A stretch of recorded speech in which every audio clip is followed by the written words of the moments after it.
magandang gabi po sa lahat.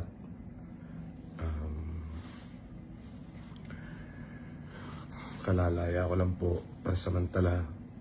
Maraming salamat po doon sa mga taong nagmalasakit at tumulong sa akin. Maraming salamat po doon sa mga taong patuloy pong sumusuporta sa akin. Maraming salamat po sa inyo.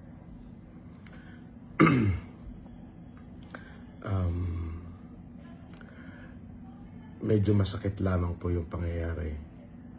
Siyempre, sa parte ng aking mga anak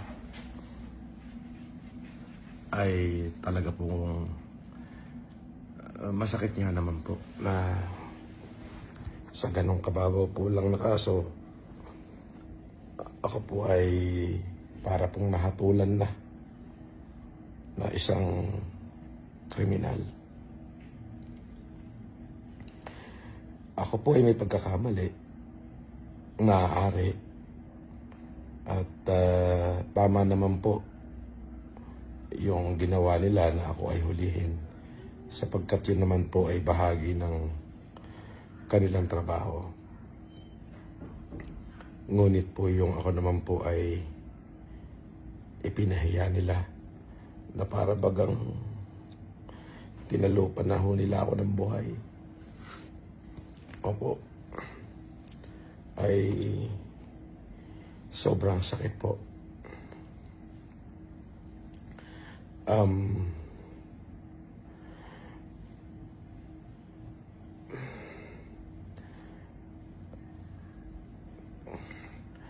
Para ho doon sa mga kapulisan, hindi na po ako magkakaso sa inyo.